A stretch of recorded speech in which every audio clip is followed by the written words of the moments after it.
bit tough. Let's see what we get in our third game now, as Team Liquid is going to continue to ban the Jarvan and the Jace. Over on the other side, Orianna and Karma both staying banned. These first rotation of bans feel pretty solidified in this series. Really set. No Orianna, no Karma. Sorry, Ezreal, your Cryogen, Karma, and Fantasy is not going to happen. The champion multipliers don't matter that much. Yeah, it's not the most important thing of all time. Cassiopeia also banned out here from TL. This one's a little bit of a switch up, but it is one of QUID's famous pocket picks. Yeah, it would also set up a Ryze threat on first pick, something QUID's very strong at. Cassio would be the counter pick to it. If you're going a counter pick to it, and Cassio is gone, you might go for Anivia, but I'm getting ahead of myself. Let's see if they lock in the Ryze first. All right, what are we going to get here, TL? Bard was the last ban in the first half for the FlyQuest side. What do we want? Varus, Neeko, bot lane. Team Liquid playing through bot lane. Okay, fair enough. That's the look. Varus is one of those champions that is so commonly banned in the first six that when he's not, he's almost always the insta-slam. True. But it's interesting that they banned the Cassio to set up a Ryze pick and then instead have gone for a Varus. But I do feel like it's going to make it somewhat difficult to match it in lane. Okay. If they take the Neeko themselves, it at least gets rid of the really dominant pair. So I think that will be smart by FlyQuest. And then, yeah, maybe they just lock in their whole bot lane here with the Ezreal hover. Okay. Let's see if they want to full commit onto that one. I feel like Neeko is just so good. I feel like this champion just has so much both direct and indirect power with the way that she can control vision, with the way that you can utilize the mind games of the camouflage, and then just, I have an ultimate that creates so much space in a fight that it can warp the entire outcome of that. So works well with a ton of things, and the Ezreal will be locked in beside it there from us.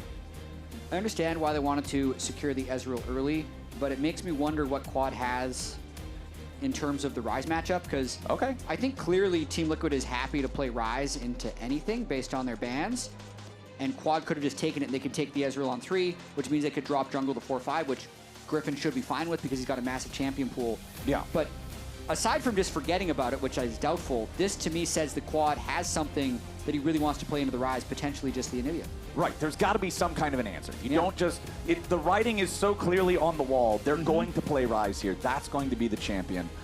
But, okay, do we go ahead and get the Renekton locked in here? Go ahead and slam both solo lanes nice and early for TL? Yes, we do.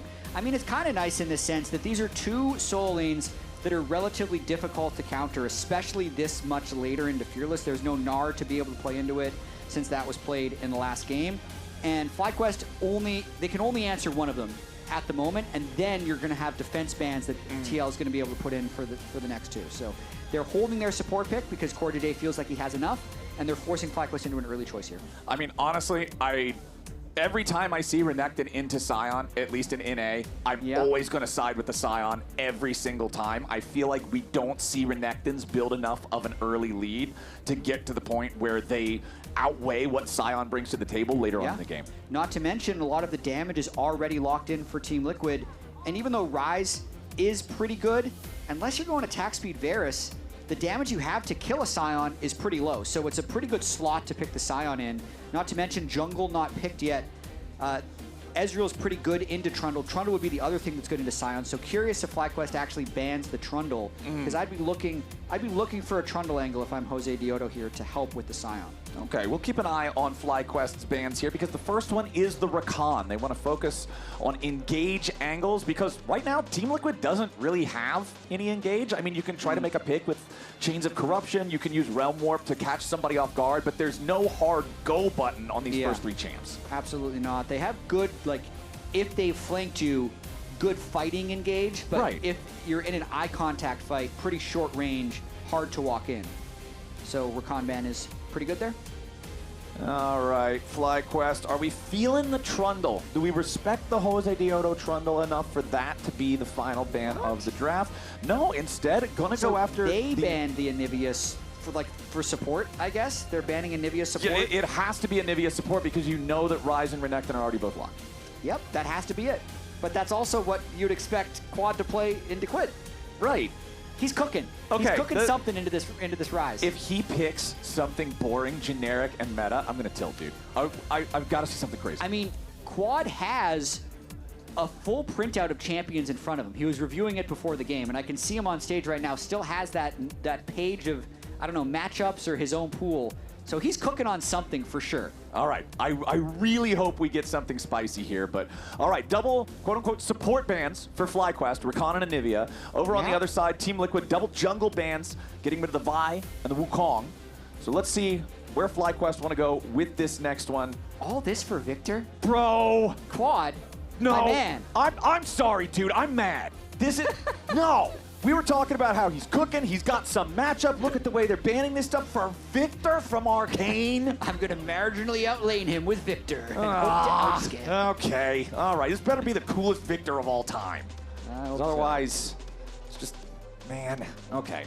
Well, I mean, let's see how TL wants to round out their composition here. They did double ban junglers in this second half of the draft. Okay, we got a Lee Sin for Josedeodo. If you're confident on it, you can make it work. Owner had an amazing Lee Sin game just this past week. Really ran the server with it. But they're going to have trouble matching 5v5 damage into Viktor, Sion, Ezreal if this ends up going late. This is Team Liquid, I think, putting themselves onto a bit of a timer. They have to play up tempo. They have to be in FlyQuest phase. Yeah, I mean, you've got Lee Sin in the jungle, which is historically like you need to make plays early. You've got Renekton, which is one of the best like early top laners to create pressure and have a point to play through. You've got Varus in bottom lane. Like TL has their foot pedal to the metal from the very get-go. They do, and speaking of Trundle, that's where Gryffinn goes. He just goes for even more scaling. So they're going to eat the Renekton or the Rell. If they ever try and go into the fight, it'll just be Trundle ult in to burst them. But relatively difficult for the Trundle to play the early game into Lee Sin. Lee Sin can really fly around him a little bit. So Gryffinn has definitely struggled in early crab fights, early Drakes, not overcommitting. But maybe having such an insane scaling team composition can give them some confidence to sit back. Okay, let's see what we get, because the scaling is truly on the side of FlyQuest. The pressure is on TL to make sure things can happen early. I always have my qualifier, I guess you'll call it, for Lee Sin, is if you hit level 7 on Lee Sin and your score is 0, 0, and 0, why the hell did you pick Lee Sin? Yeah, true. That's the question. What's your minute break point? 7 minutes? No, level 7. Because 7. That means you had your ulti for an entire level and were not able to make any plays pre-ult or even once you had the Dragon's Rage unlocked. Okay. I feel like if you hit level 7 on Lee Sin and you're 0, 0, and 0, it's a fail. It should have been a different champ. Okay. That's where I'm at. So that's going to be what I check in on. I like this. Yeah. I feel like we need to make more of these rules. We should sit down and brainstorm. Just random like, arbitrary rules for stuff. champion, this is your breakpoint in the game. I think it'll be fun. Yeah. The Lee Sin level 7, that's my breakpoint. That's what we're going to check in with for Jose in this game. Does he affect the game pre-level 7? If you pick Renekton into Sion and you don't get 2 plates and 20 CS by 15 minutes, it's a fail. Okay. That's how I feel. Okay, that's going to be our other check, because so much of this game, like we're already talking about, is TL must be active early. They must make these early picks work. They have to control the tempo of the early game. So that's specifically what we're going to look at for this top side. Josedeodo has to get involved in something pre-level 7, and we want to see Morgan 2 plates and 20 CS, you said, by 15? I feel like it's probably more like 20 seems ambitious. But yeah, 2 plates and 20 CS by 15 minutes. Okay, all right, that's what we're going to check back in on. At 7 minutes and 15 minutes, and see if TL can get that early game gas that they need. Massu and Cryogen with the Ezreal and Neeko down here in the bottom lane, laning up against Varus. Well, of course, Rell is kind of the odd one out down here. Everybody else has their skill shots. They can play their ARAM laning phase back and forth with, just trying to land as much as you can, get control through the accuracy. But Core's going to be the one who kind of has to sit on the sidelines here early. Yeah, we really haven't seen much Rell in the last couple months. It felt like Huhi was the only one that played it in the LCS last split. It did receive a small buff recently, so a chance to play it and make some good plays. When Rell came out, CoreJJ was insane at it, so he definitely sees good engage angles. But the biggest thing I need to see here is, like, are Yeon and CoreJJ willing to lose a lane? Because they lose lane in the past this year because they're unwilling to lose lane, if that makes sense. They don't lose gracefully. They'll take a losing matchup and they'll try and win, and it'll go really badly. But here, like Rell into Neeko, Ezreal, you really have to bide your time, and that means they have to sit at their turret for a large portion of this laning phase. I want to see if they're able to have the discipline and do it. Yeah, that's what we'll keep an eye on, especially after game number 2 was such a bot gap. It was such an avalanche in FlyQuest's favor just because of that early 2v2 victory. As we take a look at where our junglers are starting, it's a path towards the top side for Josedeodo, path towards the bottom side for Gryffinn. It doesn't look like we're really going to get a chance to see any ganks, any early activity out of either one. Very unlikely. This is as full clear into Scuttle, into Deep Ward, into Reset as I've seen in a while. Yeah, there's... Sometimes I like to be like, well, maybe, you know, we'll get something creative, something crazy, but no, this one certainly doesn't seem to be trending that way. The only thing I'd say is it depends on how much poke Yeon takes, because I could see Gryffinn going into Tribe Rush and just seeing if something's there before he resets, because if you're doing this top to bot full clear that didn't start at Raptors, you do have a small window where your camp is going to be respawning anyway, so a little bit of kind of extra just time. Play defense, and if something happened, but as we can see, teleport from Yeon, a little bit low, gonna go back to base, get his tier, teleport back, and be full health, so no dive. All right, well, Jose shows up here in the top side, but he walks right over a ward in the pixel brush there from Gakgos. It's a 90% HP Sion, so you're not really going to make anything happen against this guy, I have to feel like. Highly unlikely. Big break point for Sion in this lane is when he can buy his first armor item. Usually, if you get Bramble Best early, I feel like it's really hard for the Renekton to push his advantage. So Gakgos on track for that, sitting on a biscuit and a health potion as well. And Gryffinn taking a little bit of extra time, actually trying to burn something from Morgan. Yeah, Morgan could be in some serious danger here. Flash into the chomp from Gryffinn. Throws out the pillar, but Morgan manages to escape. Does cost him his flash, though. I really like that gank, actually. It's going to delay his taking up the Krugs by, 10 or 15 seconds, but getting flash and getting the shove out for Gakgos is just going to help him accelerate in that lane. Viktor is fine against the Ryze, just farming. The Ezreal Neeko is fine as well. So just getting Sion through that difficult part of the lane, now with his Bramble Vest, makes him pretty likely to not lose 2 plates and not be 20 CS down by 15 minutes. Yeah, true. That's going to potentially affect our 15-minute timer there, as you can see Josedeodo ticking up to level 5 here on the Lee Sin, as QUID is going to force QUID back in mid lane. Flash for flash between our mid laners. Neither one of these guys has mobility built into the kit, so now I want to see jungle attention over at mid. And it would be Jose jungle attention, because with no flash on Trundle, you really don't want to walk into too many dangerous spots. Well, speaking of dangerous spots, Cryogen eats a decent chunk of damage there, but considering Massu can fire back onto Yeon, mostly an even trade between the duos. Yep, Cryogen talked before the game about how he spent so much time watching CoreJJ growing up. He's really excited for this matchup. That game 2 must have felt pretty amazing to just dive CoreJJ on repeat in a game. It'd be even sweeter if they're able to win the series off the back of winning bot lanes. Ooh, big poke there landed by Yeon. Cryogen's just going to go try and hit this Drake, but I wonder if QUID wants to fly in. Team Liquid is definitely thinking about this, but a TP about to arrive from QUID, so both mid laners are nearby. Josedeodo, level 5, making his way over. QUID has to make sure he steps out of the gravity well. Already half HP damage onto QUID, but he's got the first blood here on the Ryze. Gryffinn's in some danger as Josedeodo has to try to get away. Massu wants to chase and secure the kill, but he can't quite find the damage. Yeon takes out Gryffinn, and Josedeodo hops right back in. We said that Team Liquid needs to run the early game, and this first fight is exactly what they were looking for. QUID barely hobbles away, but it's a 3-1 game for TL. And they just needed to bide their time, which they did there. They didn't fly in too early, as Morgan is going for a kill on the Gakgos as well. Not going to get that one. Okay. Okay, not going to get that crazy. one. But that fight, possibly because Cryogen took so much poke early, it made QUID say, okay, let me just see. Let me see if something is here. And rather than prioritizing trying to take the Drake, Jose walks all the way over, and by the time he joins the fight, look at the beginning health bars. Cryogen is actually gone. QUID's able to one-shot him, and then Massu can't finish Jose at the end, falls in a fog of war, and just bides his time until he lands the Q for the execute. So, mission accomplished for Jose. 1 kill, 1 assist before level 7. Yep, exactly. That's what I wanted to see out of Lee Sin. If you draft Lee, you gotta get busy early on in the game. And you could also see there that it was Yeon's Comet on the Varus that secured him the kill onto Gryffinn, and just getting some early money on this powerful AD carry, especially after a game that was as, we'll call it unfortunate, as game number 2.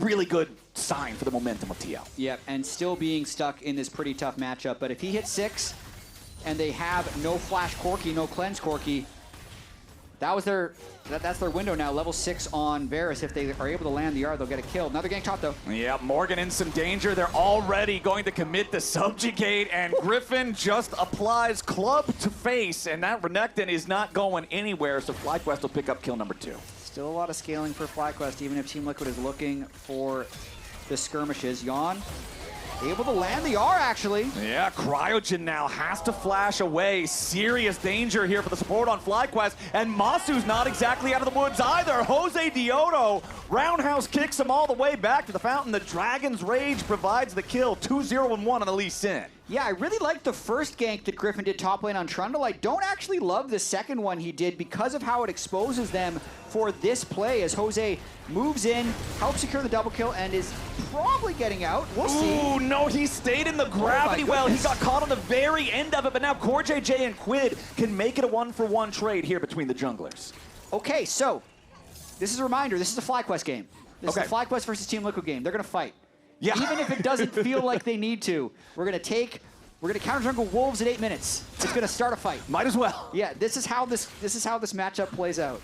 So wow, 5 kills to 3, already 1 kill per minute this early in the game. Scaling advantage for FlyQuest, 1 Drake, but Jose on his most played champion of all time, really trying to push the tempo of this one because it's what he needs to do. Well, I hope that we continue to see more spicy plays. This is fun League of Legends. This is it. Even if you don't need to invade the Wolves at 8 minutes, it's fun League of Legends to invade the Wolves at 8 minutes. Let's keep an eye on QUID and Quad here. You can see Quad slightly ahead in terms of EXP on the Viktor. Nobody's got their Rod of Ages up and running here just yet. Josedeodo going to go ahead and look towards the Void Grubs. Did spawn about 1 minute ago, so not the instant Void Grub take that you often do see when they spawn, but first Drake already went over to FlyQuest. Ocean Drake, again, always feels great when you can get that early on in the game, still contribute to the laning phase with that. Quad's going to go ahead and take his reset, take the long hike back down mid. Does not quite have the TP timer available here just yet. But let's check in on the top lane because looks like Josedeodo might try to get himself involved here, but Morgan's out of cooldowns, and you're not really going to get an opportunity to make anything else happen. Gakgos is down about a wave of farm, but if that's all you're down in the Sion versus Renekton matchup, you're feeling great. Yeah, he's absolutely chilling. I will say Gryffinn has ganked twice for him. Gakgos hasn't immediately benefited off of it with any kills, but it definitely helps keep that lane a little bit closer. But when you're up against the Morgan Renekton, the weird thing that I noticed about Split 1 with Morgan Renekton is he was pretty much never able to win with it. As we see, Josedeodo has his Eclipse for his MasterCard Power Spike, needs to continue to apply pressure with this Lee Sin. But Morgan's Zambeso was 3-0, was incredible. His Renekton, which is kind of supposed to be his best champion, I think he was 1-3 on it. And it just, to me, spoke to how Team Liquid was really disconnected throughout the split, and Morgan especially, coming in late to the team, not having super strong English, it just didn't feel like he could communicate how he wanted the team to play with Renekton. We'll see if that's improved in the break between splits. Josedeodo wants the Sonic Wave onto Quad, but Quad staying calm, just casually sidesteps away from that one, not going to find himself in any type of position where the kick might give a lethal angle.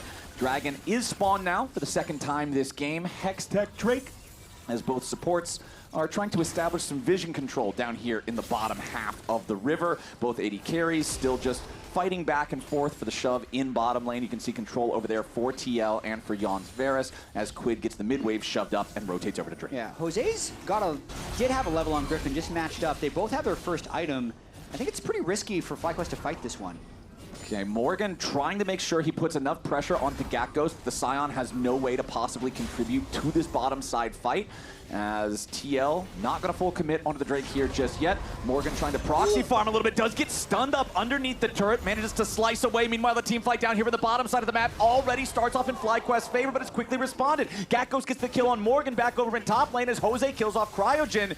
It's 2 dead for TL across the map, and they're trying to get something back on a FlyQuest down here now as Gryffinn and Massu both got to try to get away. QUID flashes forward. Massu dies to Josedeodo. Gryffinn hobbles away with 20 HP, and Team Liquid wants more. Jose barely misses out of the second one, and Yeon with the sniper fire takes him out. Team Liquid wiped the floor at the Dragon fight, but Gakgos gets Morgan down on the top side, so a pretty even trade to start. Drake's gonna go over to Team Liquid though. just as I was saying, risky fight for FlyQuest to take, Gryffinn has already pulled the dragon.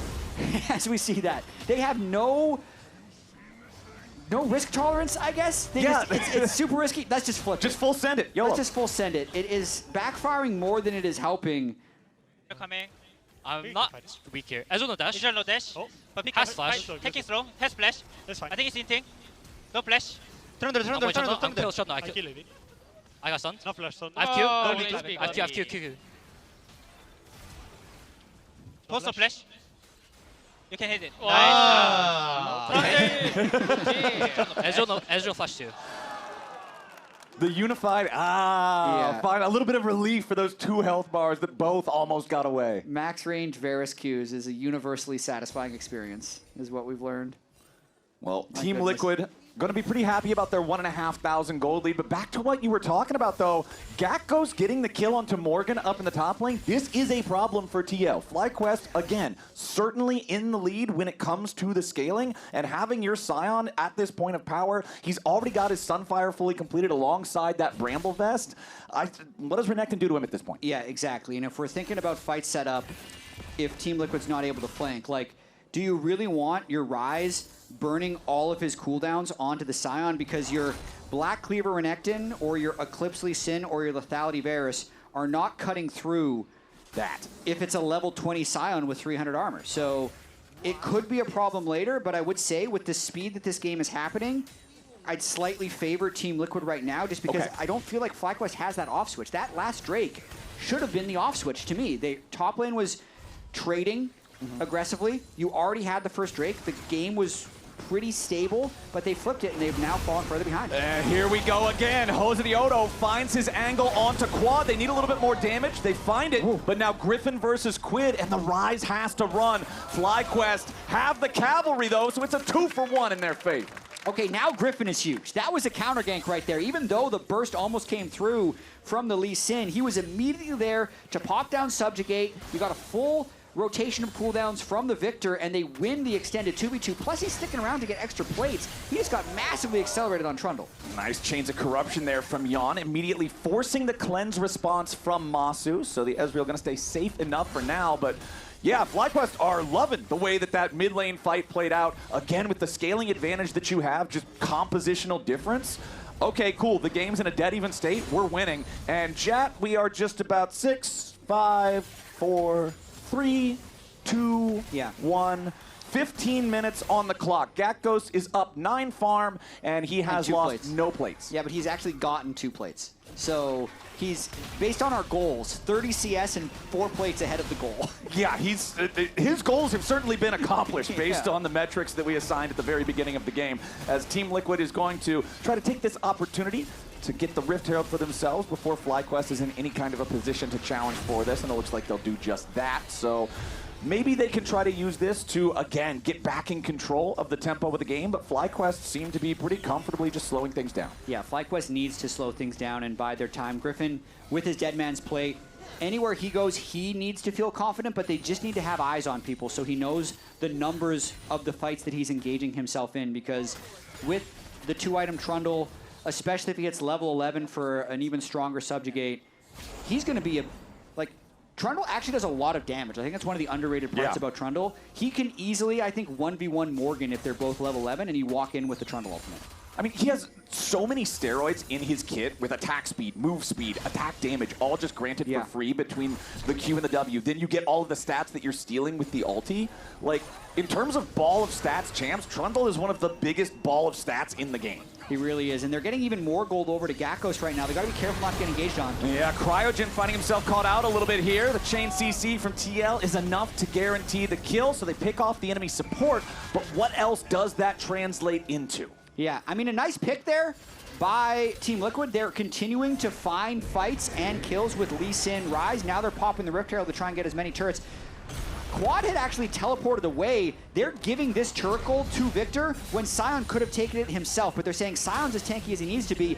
He's switching mid. Yup, and he's finding a flank onto Yeon. It's so easy for FlyQuest, and they even give the gold over to Massu, while Quad takes the tier 1 turret top like you're talking about at the same time. Flowers, that was such a cool play.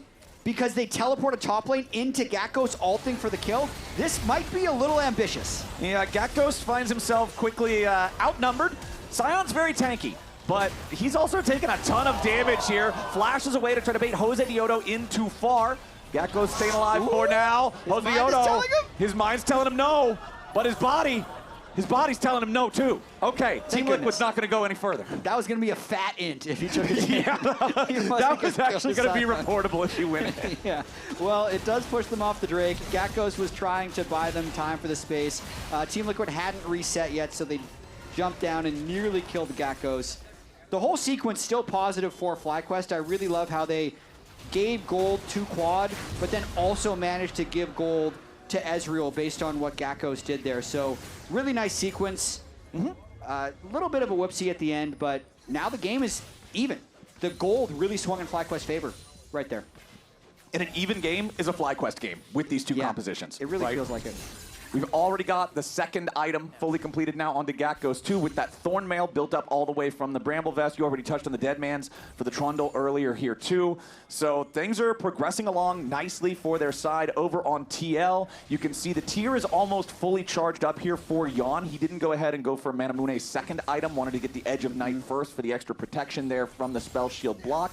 And the Rod of Ages for QUID, critically only 2 minutes until that one hits full stacks for the extra level, the extra power spike. And that might be what Team Liquid needs to get through this big front line on the side of FlyQuest that is still really only building armor. Yeah, QUID needs to try and collect some of the standing gold. This completely untouched top lane turret. Crazy that Gakgos. How much a lot of damage? crystalline overgrowths. But before he hit the crust, how much, what did that take him? 50 damage? Maybe like one auto attack from Renekton at level 2 or something? Or maybe literally just minion damage. I don't even know if Renekton had touched the turret up until this point. It might actually just be caster minion autos for 3 damage at a time. Yeah. As Team Liquid looking up here in the top side. It's hard to make a play onto Gakgos, but Josedeodo is going to go all the way in. Flash engage with the Dragon's Rage, and they do burst him down. So Gakgos out of the picture there, wants to try to meander his dead body back over, maybe clear out some of the wave, pick up some of the gold. But meanwhile, FlyQuest is getting stuff done in the bottom lane. The split push coming out from the Viktor and Trundle combo, pushing straight towards the tier 2 turret. Yeah, I think we learned a couple of things there. That Gakgos is not invulnerable. They can, in fact, kill him, especially if QUID's there. Yeah. Right? That was only a couple seconds before killing him. Uh-oh. Cryo. Yeah, Josedeodo really wants this kill onto the Neeko here. Defensive Pop Blossom. Nice and dodge. yep, that's do you live or do you die? Do you sidestep that second Sonic Wave? Cryogen passes the test. Got those young support hands. As Jose is just everywhere. Yeah, Jose on this Lee Sin, on his most played champion of all time, constantly looking for the angles here. True Shot Barrage flies through. Griffin's in the middle of everybody, taking a ton of damage, has to flash over the wall to try to get to safety, but QUID is on a killing spree, has the damage he needs as Cryo tries to get back away. Gakgos wanting to create some space in the back line, and as Quad joins him, the FlyQuest solo laners have at least found a small opportunity, but Yeon and Morgan are ready to try to turn it right back around. Yeon with the flash over the wall, keeping himself safe while still doing the DPS he needs. Josedeodo finishes off the kill on the Cryogen, and when push comes to shove, Team Liquid push harder. They win the team fight. They're up 3,000 gold. Team Liquid just wins the hands check. That was an overforce for sure from Gryffinn. He felt like he was untouchable, but he just walked in to 4 people, and he's gonna have to flash out early as the fight extends. Yeon makes a great play, but we're gonna have to watch this one more time. Jose starts it with a big chunk onto Massu, and I understand what FlyQuest is thinking. They have the teleport coming in, they have Viktor on the way, but Gryffinn just jumps the play. If he waits 5 seconds for that TP to complete, maybe they win the fight. And off the back of it, they're able to collect the Baron as well, giving Team Liquid a big lead in the game. 21-minute Baron. Yikes. That's nice. That is not what FlyQuest wants to see right now. 3,500 gold lead, 2-to-1 Drake advantage. So it's also not like FlyQuest feels like they have the advantage in terms of the neutral objectives. You're not stacking up 3 Drakes to 0. It's not like an imminent soul like it was in game number 2. So now we'll see how much further Team Liquid can press this pace. They have QUID set up there on the split push towards the top lane. Remember, this is a Ghost Flash Ryze, so teleport not going to be able to bring him into the fight as quickly as he otherwise might be able to arrive, but the Realm Warp is just about off cooldown. He's also halfway to level 16, which of course, you know, going to give you the extra range, going to give you the extra utility on that one. And Morgan will just continue getting these waves shoved up here in mid. He's got Core and Yeon right next to him. The pressure is on. Josedeodo wrapping around here. They're not going to full send onto Gakgos to try to kill him again because they don't know where the rest of FlyQuest is. They'll just take the free plate money from the Tier 2 turret instead. I do wonder if Gakgos and Gryffinn want to full send on to Team Liquid, though. You can see Gryffinn is hoping to find an angle to just run in with the Viktor flank.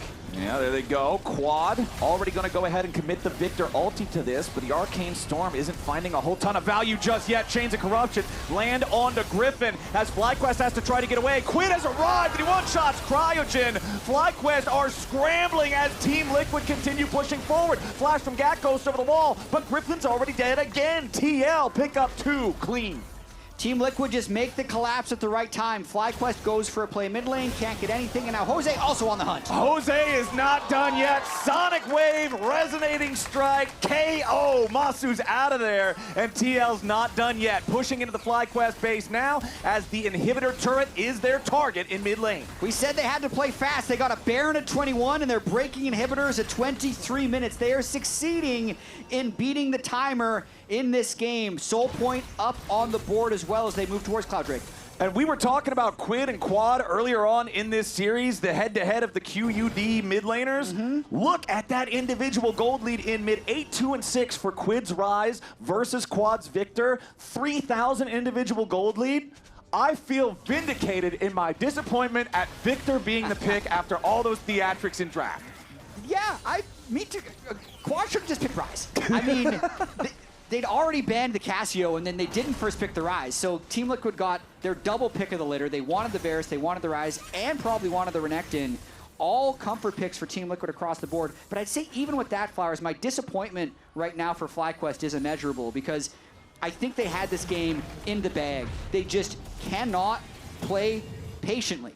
They overforced the fight that gave Team Liquid Baron in the first place, and then they run it down mid lane with no pillar, no engages, just continue to extend themselves, and Team Liquid punishes them again. So Team Liquid taking advantage when they need to, showing up when they have to, but FlyQuest is playing way faster than their composition would dictate they should. Even race car drivers got to know how to use the brakes, right? Yeah.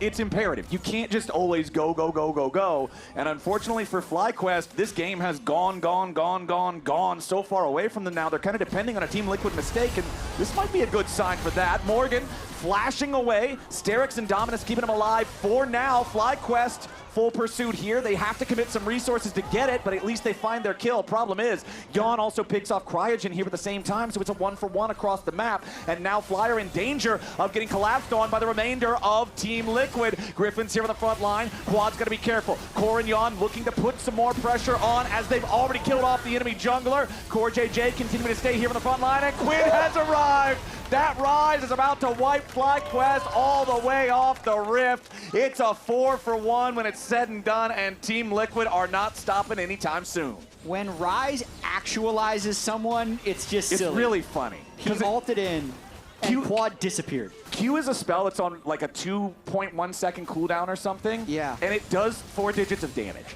Yeah. It's just really goofy. Sheesh. You just made Quad completely disappear. With a little bit of MR, he's got the Merc Treads, but QUID is really putting his mark on this game. All right, Jose, again, just going to look for any opportunity he can get to dive in. The Sion, anybody's a target. That is not the brick wall that you want this champion to be, and they just make sure that he will not stand in the way any further. He will not prevent this top lane inhibitor from falling. And remember, they took the inhibitor turret mid earlier, but now Quad's under pressure yet again, and the damage is far more than enough. Josedeodo getting the kill credit on that one. Lands a Sonic Wave. Okay, he's not going to take that. Nobody takes that. You never take that Resonating Strike right there, not unless the game is about to end, which it just might. First Nexus turret crumbles as TL continue their... God bless it, Jose. That was... Wait, can they still end? Yeah, they can still end. Okay, yeah, they should be able to end. Jose's having a good time. That was your celebratory Lee Sin engage at the fountain towards the end of the game. Massu, Cryo, and Gryffinn still trying to defend as their second Nexus turret falls. Plenty of burst onto Massu guarantees that kill. Cryogen can't get away from QUID. Gakgos is back alive, but he and Gryffinn can't do enough damage to kill the Ryze here just yet. The rest of Team Liquid's just focusing down the Nexus, and that's it. 26 kills in 26 minutes. Team Liquid wins the series 2-1. Wow. QUID got a little out of control, that game. Oh, yeah. He ended 11-2-10. Team Liquid win game 3. Spam chat to say hero player of the game is. There are arguments for others, but the 11-2-10 Ryze has a strong case. Yeah, especially after the game was super close when the enemy team feels like they have such powerful scaling. Yeah. And both of their frontliners had their full armor item completed with the Deadman's and the Thornmail. If your Ryze can't step up and carry at that point, you can kind of just get stat checked out of the game. But QUID did step up, and like you pointed out, FlyQuest also blundered by getting a little bit too bloodthirsty when they shouldn't have been. They absolutely did. Team Liquid takes their bow. It's got to be relieving to win this game 3, especially when it felt fairly close at times with all of the scrim hype that this team generates, and also signing QUID in the offseason, a former LCS MVP. They have such high expectations, and there's still a lot to learn about both of these teams throughout the entire spring split. We're playing a full best-of-3 round robin with every team in the LCS. They've taken down FlyQuest, who also had a lot of expectations based on their start in Lock-In, and I feel like FlyQuest has a lot of strengths and just some glaring weaknesses as well that they need to have the time to adjust, and that is kind of what spring split is for, though, as we're playing every single week for the next 6. All right, it's a team